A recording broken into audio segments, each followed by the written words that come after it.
مکرمہ کی تنگلیوں میں ایک راستہ ایسا جہاں سے حضرت محمد روزانہ گزرا کرتے تھے۔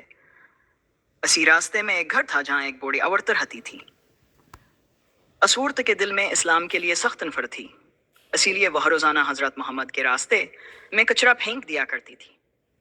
جب بھی حضرت محمد اس گلی سے گزرتے، وہ عورت اپنے گھر کی چھت سے گندگی راکھا اور کانٹے پھینک دیتی، لیکن حضرت محمد نہ کبھی ناراض ہوتے نہ بددعا دیتے۔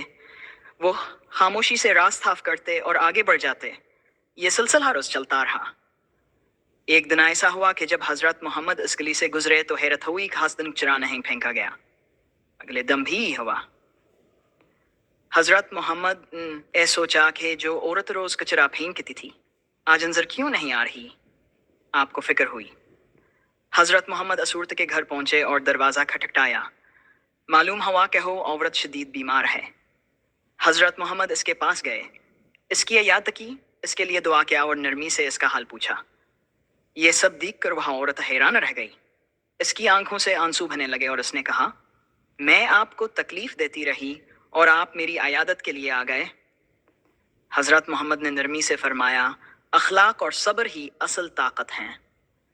یہ سن کر اس عورت کا دل بدل گیا۔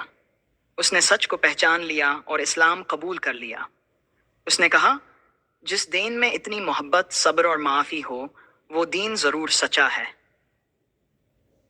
سبق یہ واقعہ ہمیں سکھاتا ہے کہ برائی کا جواب برائی سے نہیں دینا چاہیے۔ صبر اور اخلاق دلوں کو جیت لیتے ہیں، محبت نفرت کو ختم کر دیتی ہے، اسلام کردار اور عمل کا دین ہے۔ اگر آپ کو یہ واقعہ پسند آیا ہو تو ویڈیو کو لائک کریں، شیئر کریں اور مزید اسلامی واقعات کے لیے ہمارے چینل کو سبسکرائب کریں۔